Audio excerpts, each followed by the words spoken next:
అదే RTV app వార్తల్ని క్షణాల్లో చదివే అవకాశం ఉంటుంది. ఒక న్యూస్ పేపర్, ఒక టెలివిజన్ ఛానల్ మీ చేతుల్లో ఎప్పుడూ ఉంటాయి. ఈ మధ్య కాలంలో కేంద్ర ప్రభుత్వం వక్ఫ్ బోర్డు సవరణ బిల్లును ప్రవేశపెట్టింది. అసలు ఈ వక్ఫ్ బోర్డును ఎందుకు ఇంతగా వ్యతిరేకిస్తున్నారు? వక్ఫ్ బోర్డు సవరణకు సంబంధించినటువంటిది ఏ అంశాలు దోహదపడుతున్నాయి? ఈరోజు ప్రధానంగా చూసుకుంటే ఈరోజు వామపక్షాలు కావచ్చు, మైనారిటీ వర్గాలు కావచ్చు, అంతా కూడా ఈరోజు దేశవ్యాప్తంగా ఆందోళన చేస్తున్న పరిస్థితి కనిపిస్తుంది. అసలు ఏం జరుగుతుంది? దీనిపైన మనతో పాటు మాట్లాడడానికి విజయనగరం జిల్లా సంబంధించినటువంటి ప్రముఖ అడ్వకేట్ మనతో పాటు ఉన్నారు. ఆయనతో మాట్లాడి మరిన్ని వివరాలు తెలుసుకునే ప్రయత్నం చేద్దాం. సార్ చెప్పండి సార్, ప్రధానంగా చూసుకుంటే ఈరోజు ఈ వక్ఫ్ బోర్డు అసలు ఇది ఏంటి?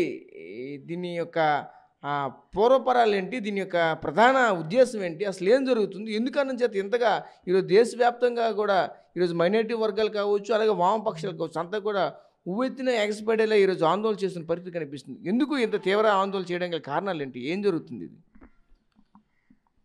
పాలించే ప్రభుత్వం మీద ఆధారపడి ఉంటుందండి ప్రతిది కూడా. ఇక్కడ వక్ఫ్ బోర్డు అనేది ఒక మతపరమైన ధార్మిక సంస్థకు సంబంధించినటువంటి ఆస్తి విషయాన్ని తెలిపేది. మనకి హిందూ ధార్మిక సంస్థలకి ఎట్లాగైతే ఆస్తులు ఉన్నాయో, క్రిస్టియన్ సంస్థలకి ఎట్లాగైతే ఆస్తులు ఉన్నాయో, క్యాథలిక్ చర్చెస్ వాటికి స్థలాలు ఇట్లా ఎలా అయితే ఉన్నాయో, అలాగే ముస్లిం సంస్థలకు కూడా వక్ఫ్ పేరు మీద ఆస్తులు ఉన్నాయి. ఇక్కడ మనం ప్రధానంగా ఒక విషయాన్ని గుర్తుపెట్టుకోవాలి. ఇక్కడ పాలించడం చేత కాని వాడు పక్కదారి పట్టిస్తాడనేది ఒక సామెత. ఇక్కడ బీజేపీ ప్రభుత్వం చేస్తున్నది అదే. ముస్లింలు వాళ్ళకి సంబంధించినటువంటి వక్ఫ్ బోర్డు మీద, వాళ్ళ ఆస్తుల మీద సడన్గా పడాల్సినటువంటి అవసరం ఏముంది? ఇప్పుడు ఏం చెప్తుంది గవర్నమెంట్? ఏం చెప్తుంది? వక్ఫ్ ఆస్తులని ప్రభుత్వం స్వాధీనం చేసుకుంటుంది. ఎందుకు అంటే ముస్లింల్లో ఉన్నటువంటి పేదలకి, ముస్లింల్లో ఉన్నటువంటి అణగారిన వర్గాలకి సమానమైనటువంటి న్యాయం చేయటానికి మేము ఈ వక్ఫ్ ఆస్తులు తీసుకొని సమానంగా పంచుతాము, వాళ్ళకు ఉన్నటువంటి అవకాశాలని మెరుగుపరుస్తాము అని చెప్పేసి చెప్తుంది. ఇప్పుడు మన హిందువుల్లో ఉన్నటువంటి ఆస్తులన్నింటినీ ప్రభుత్వం లాగేసుకొని అందరికీ పంచుతామంటే ఒప్పుకుంటున్నామా?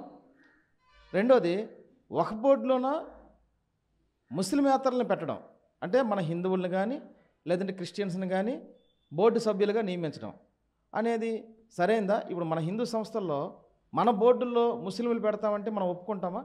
క్రిస్టియన్స్ పెడతామంటే మనం ఒప్పుకుంటామా? ఇక్కడ మన టీటీడీలో బోమన కరుణాకర్ రెడ్డి గారు కానివ్వండి, లేకపోతే జగన్ గారు కానివ్వండి, వీళ్ళు వెళ్ళేటప్పుడు ఎంత గోలగోల చేశారు క్రిస్టియన్స్ అయినటువంటి మీరు. మరి టీటీడీ బోర్డుకి సభ్యులుగా ఎలా చేస్తారో, మీరు ఇలా చేస్తారో అలా చేస్తారో, ఎందుకు చేస్తారని చెప్పేసి పెద్ద ఎత్తున ప్రజల్లో వ్యతిరేకతను తీసుకొచ్చాయి ఈ టీడీపీ ప్రభుత్వం. మరి ఇప్పుడు ఈరోజు ముస్లిం వక్ఫ్ బోర్డుకి సంబంధించి ముస్లింలందరూ ఏకతాటి మీద నినదిస్తుంటే కనీసం పట్టించుకోవటం లేదు. సరికదా ఈరోజు బీజేపీ ప్రభుత్వానికి మద్దతు ఇచ్చినటువంటి పరిస్థితి మనం చూస్తున్నాం. ఇది సరైనది కాదు. ఎందుకంటే ముస్లింల్లో ఎక్కువ మంది పేదవాళ్ళు ఉన్నారు, నిజమే. కానీ వాళ్ళని ఆదుకునే విధానము వాళ్ళ ఆస్తులు లాక్కుని కాదు, అంటే మత ధార్మిక సంస్థల చేతుల్లో ఉన్నటువంటి బోర్డు ఆస్తుల్ని లాక్కుని కాదు. మీరు నిజంగా ముస్లింలు డెవలప్ చేయాలనుకుంటే వాళ్ళకి కావాల్సినటువంటి రాయితీలు అందించాలి, యూనివర్సిటీని బలోపేతం చేయాలి, వాళ్ళకి మంచి విద్య వైద్యాన్ని అందించాలి, నాణ్యమైనటువంటి అవకాశాలను కల్పించాలి. అలా కల్పించకుండా ఈరోజు ఒక్క ఆస్తులు తీసుకొని మేము మీకోసం డెవలప్ చేస్తామంటే ఇంతవరకు అసలు ముస్లింల మీద విపరీతమైన ప్రచారం చేసింది మీరే కదా. ముస్లింలు మంచి వాళ్ళు కాదు, వాళ్ళ జనాభాని పెంచుకుంటున్నారు, వాళ్ళ జనాభా పెరిగితే మనకి నష్టం, వాళ్ళ దగ్గర కొనొద్దు, వాళ్ళ దగ్గర తాగొద్దు, వాళ్ళతో కలిసిమెలిసి ఉండొద్దు, ఇదిగో ముస్లింలు నేరస్తులు, దుర్మార్గులు, మరి ఇంకా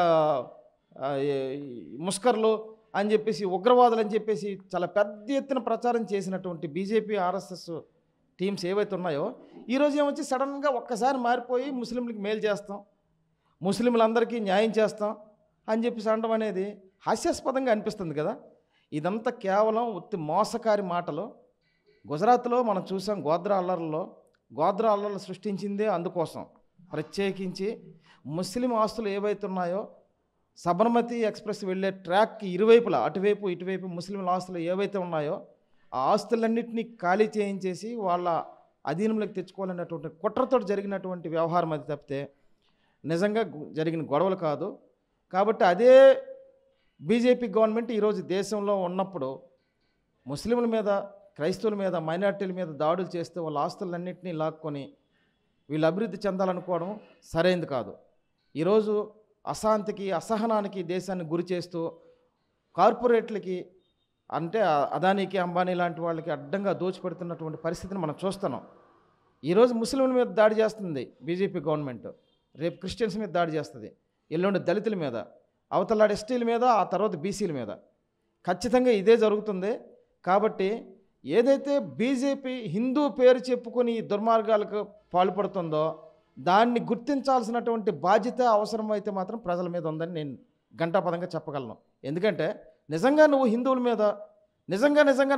మీద ప్రేమ కలిగిన వాడు అయితే హిందువుల కోసం నువ్వు పెట్రోల్ రేట్లు తగ్గించావా?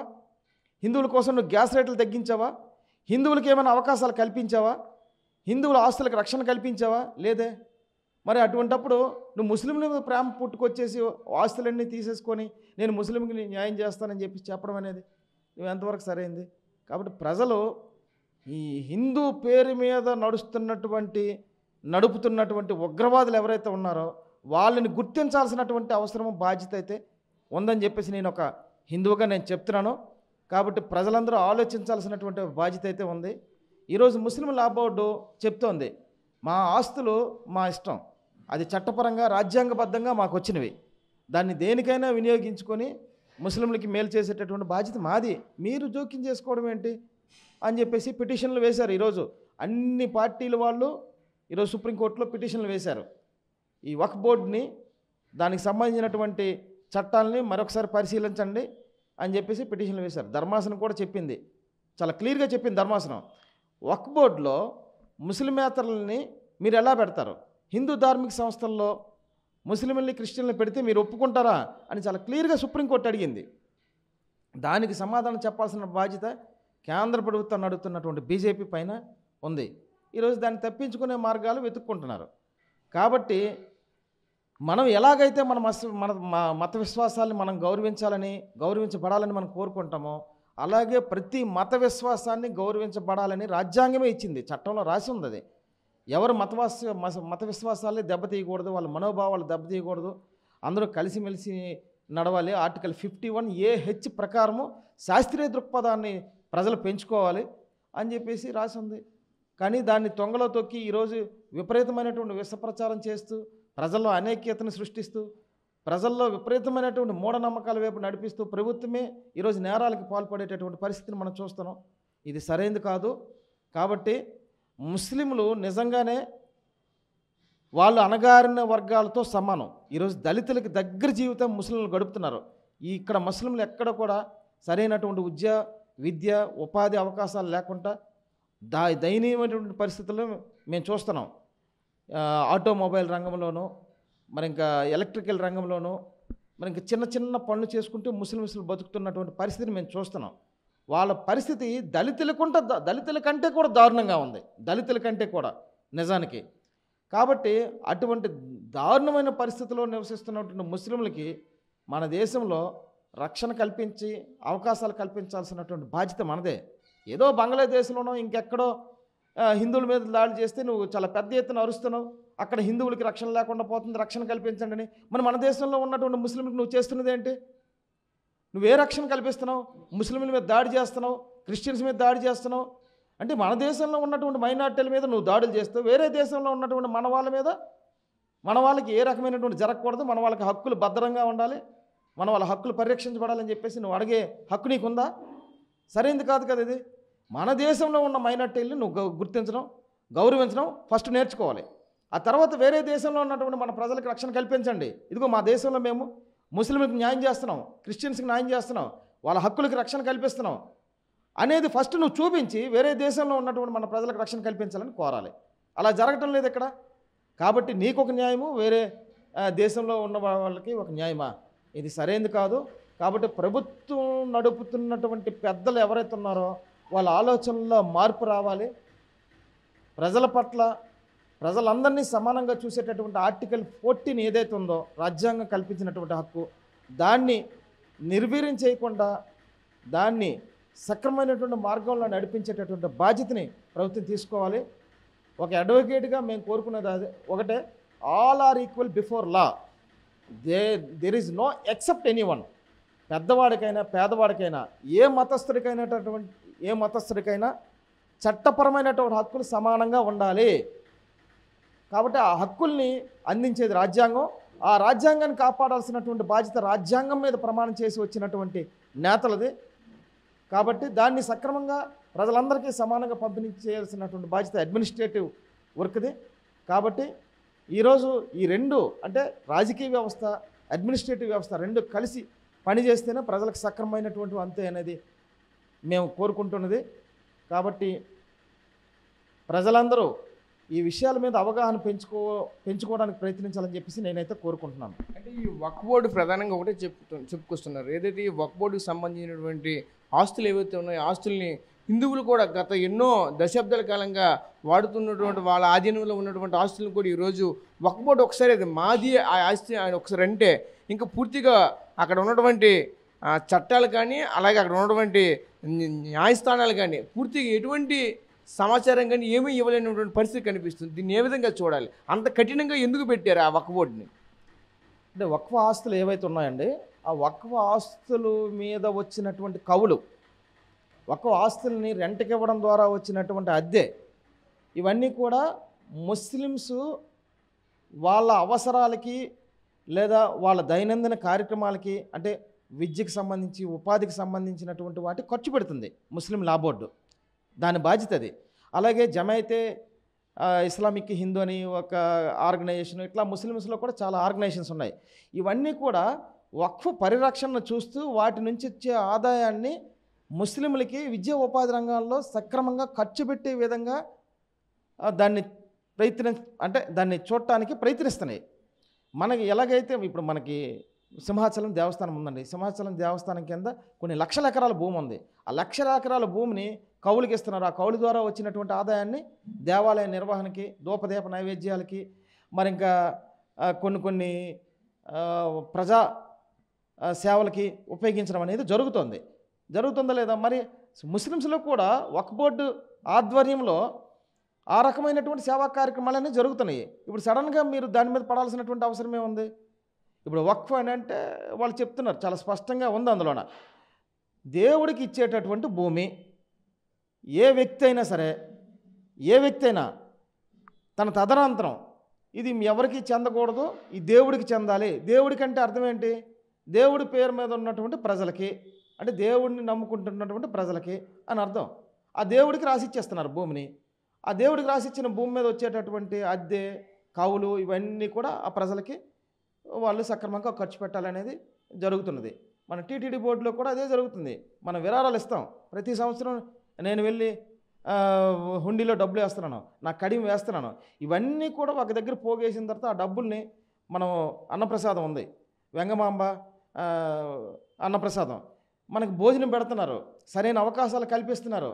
మరి ఎక్కడ పడితే అక్కడ స్కూల్స్కి విరాళాలు ఇస్తున్నారు. అంటే టీటీడీ బోర్డు మనకి సేవ చేస్తుందా లేదా? సరైనటువంటి ప్రజలందరికీ అవకాశాలని కల్పించడానికి ప్రయత్నిస్తుందా లేదా?